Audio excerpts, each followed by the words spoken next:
pembelajaran atau materi yang akan disampaikan di hari ini. Kita absen dulu. Nur Yaman, Nur Hadi, Nur Rajab. Pada kesempatan hari ini kita akan membahas tentang sebab tayamum. Kenapa saya membawa materi tentang fikih dan sebab-sebab tayamum? Yang pertama fikih, karena fikih, ilmu fikih ma'rifatu datikil ilmi. Ilmu fikih itu ngaji ilmu fikih itu adalah mengetahui tentang lembut-lembutnya ilmu. Juga ma'rifatun nafsi. Dengan ilmu fikih kita mengetahui tentang diri kita sendiri, khairihi wa syarrihi, bagusnya diri kita atau diri kita, terutama dalam ibadah. Yang paling tahu ibadah kita, titik rendah atau tingginya kita, yaitu kita sendiri. Dengan apa? Dengan ilmu fikih. Kenapa kita membahas tentang sebab-sebab tayamum? Teman-teman sebab tayamum supaya kita mengetahui kapan kondisi kita atau di mana gitu ya diperbolehkannya tayamum. Oke, di sini ada gambar orang yang sedang bertayamum, surah Al-Maidah, yaitu wa in kuntum marḍā aw 'alā safarin aw jaa'a ahadun minkum minal ghaib aw lamastumun nisaa falan tajidu ma'an fatayammamu sa'idan thayyiban famsahu bi wujuhikum wa aydikum minhu ma yuridullah liyaj'ala 'alaikum min harajin walakin yuridu liyutahhirakum. Artinya, jika kamu tidak memperoleh air, maka bertayamumlah dengan tanah atau debu yang bersih, sapulah mukamu dan tanganmu dengan tanah itu. Jadi anggota tayamum hanya dua, hanya membasuh muka dan kaki. Oke, sekarang muka, depan, apa saja yang menjadikan sebab kita diperbolehkannya tayamum? Yang pertama yaitu fadlul ma'i, yaitu sebab tidak ada air. Yang kedua al-marad, yaitu sebab sakit. Dan yang ketiga al-ihtiyaju ilaihi li'akshin hayawanil muharram, sebab butuh terhadap itu air karena dahaganya hewan yang dimuliakan oleh hukum. Itu sebab tayamum ada tiga. Kita bahas satu persatu. Yang pertama fadlul ma'i, sebab tidak ada air. Sebab tidak ada air dibagi menjadi dua bagian. Yang pertama fadlul ma'nawi, ada air namun seperti tidak ada air. Yang kedua fadlul isi, 1, 2, 3 betul tidak ada air. Jadi fadlul ma'i tidak ada air dibagi menjadi dua bagian, fadlul ma'nawi dan fadlul isi. Ada air namun seperti tidak ada air. Yang kedua betul tidak ada air. Kita berikan contoh fadlul ma'nawi. Ada gambar? Kita berikan contoh. Nur Hadi mempunyai air 1 truk. Namun diberitakan dalam televisi bahwa akan ada paceklik selama 3 bulan.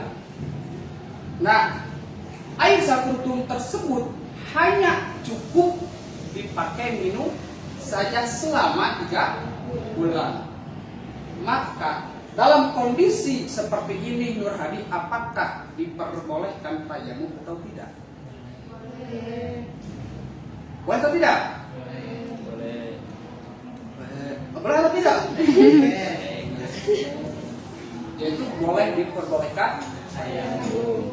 Ini termasuk ke dalam ada air 1 truk, namun seperti tidak ada air.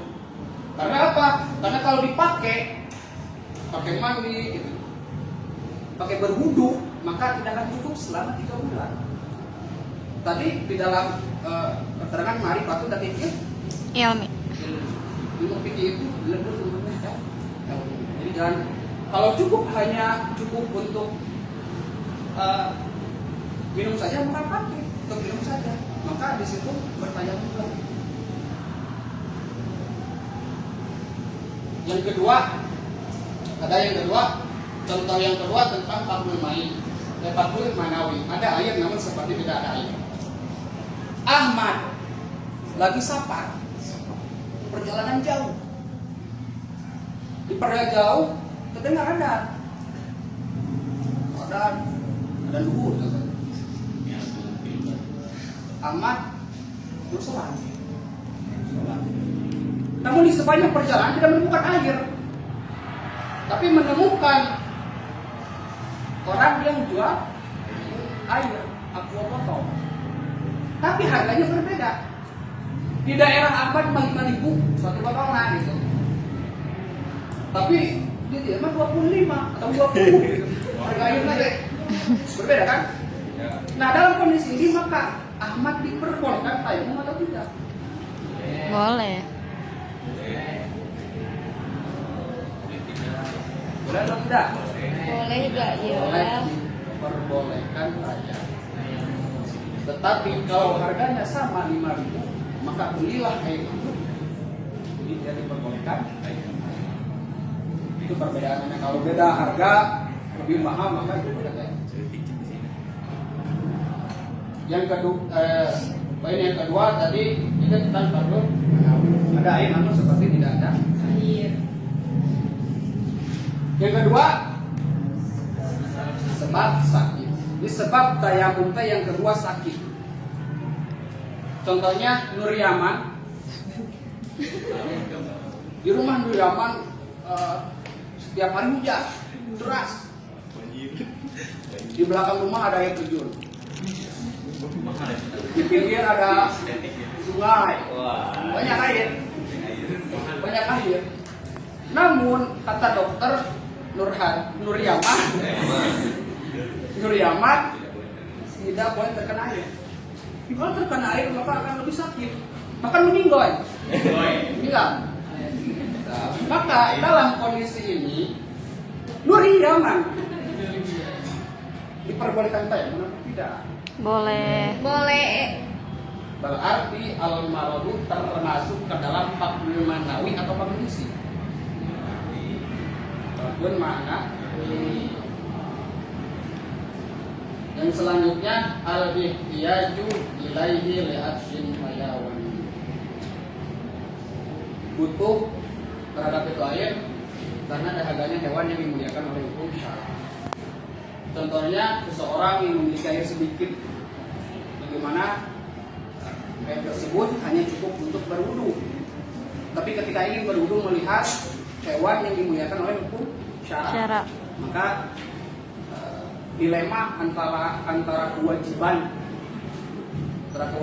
atau memenuhi kewajiban dan mematuhi makhluk hidup yang lain. Maka dalam kondisi ini diperbolehkan yang maka al-ihtiyaju ila hilal hayawani termasuk ke dalam fathul manawi. Selanjutnya yaitu muhtaram tadi hewan yang dimuliakan oleh hukum syara. Apa yang tidak dimuliakan oleh hukum syara? Hewan yang tidak dimuliakan oleh hukum syara ada 6. Yaitu orang yang meninggalkan sholat. Yang kedua orang yang zina Muson. Yang ketiga orang yang murtad. Yang keempat kafir Hardi. Yang kelima Anjing galak. Yang keenam babi. Nah ini yang 6 ini termasuk goer mutarab, hewan yang tidak dimuliakan oleh hukum syara. Kenapa tadi sekolah orang yang meninggalkan sholat disamakan dengan hewannya? Karena definisi hewan dalam kitab Mantek al-insanu wa hayawan natiq. Manusia teh hewan, cuman perbedaannya berpikir. Karena meninggalkan sholat berarti tidak berpikir bahwa penghambaannya dia kepada Allah, bahwa dia sebagai apa hidup di dunia. Jadi hilang natiknya sehingga Tidak sesuai mengetahui tidak dimuliakan oleh hukum syara.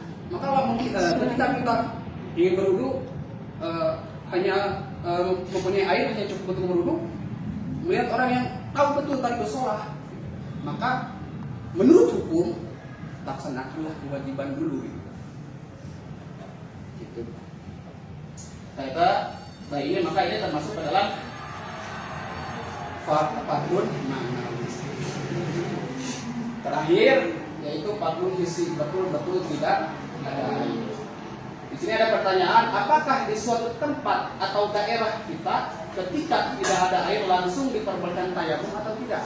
Contohnya di sini, di ada sholat, tidak ada air, apakah langsung kita diperbolehkan tayamum?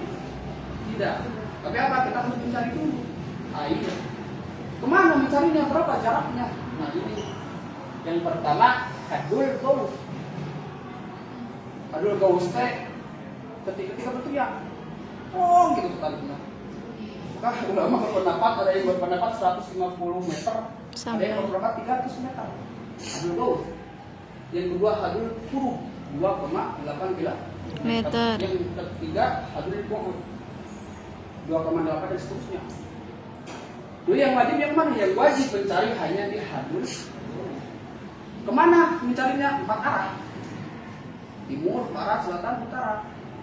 Jaraknya 150 atau 300 meter. Ketika sudah mencari jarak hadul gaus tidak menemukan air, maka di situ kita bisa diperbolehkan tayamum. Tapi kalau kita ada sangkaan di hadul kurub, sangka bahwa di sana ada nih, maka kita harus mencari lagi di hadul. Kalau ada sangkaan ada air. Cuma kalau tidak ingin mencari, boleh, asal tahu betul-betul tahu tempatnya gitu. Terus paham ya tempat itu gitu. Itu mencari paham kan langsung tayamum udah paham bahwa daerah benar gitu. Daerah dan fardun isi, fardun naik kita itu bagian fardun ma'nawi dan fardun isi. Berarti al-maradu al-ihtiyati termasuk kepada fardun. Ada air tidak? Mungkin ada yang ingin ditanyakan? Silakan.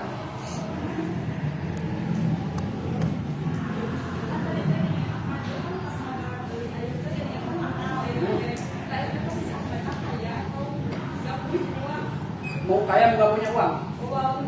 Mau punya uang banyak deh. Dia hukum, kita mau hukum gitu. Mau banyak uang mau tidak? Dia tak kurang. Air tadi itu bisa diperjualbelikan. Kira saya ini banyak lagi yang belum paham. Iya sih. Ini niat beli teh, ulah niat beli air tapi beli aku. Sudah. Kita ngasihkan hukum dari dilaksanakan maka mereka nama gitu. Asal waktu kita sholat gitu. Itu bukan nama itu sudah asal sholat dulu. Cecep air teh sanes teu kedah diperjualbelikan. Hmm. Bapaknya berarti niatna meser Air botol. kumaha? Nya air minum. Air hangat urang mah. Soalnya diurus. Dari tempat urus. Air aqua. Sekali urus minumna, jadi gani di kumaha gitu. Dia mah jual botol gitu. Kenapa nggak jual? Naon? Jadi jasa eta anu ngaburu hang. Hah? Paham, Pak. Oke. Jadi untuk kesimpulannya, faktor sebab-sebab diperbolehkan tayamum intinya tadi kan ada 3 kayaknya. Ya. Ada air, sakit, karena butuh hewan yang kita dulu. Jadi kesimpulannya intinya sebab diperbolehkan tayamum tidak ada Air. Sekian dari saya. Maaf, tidak ada kesalahan. Assalamualaikum warahmatullahi wabarakatuh. Waalaikumsalam warahmatullahi wabarakatuh.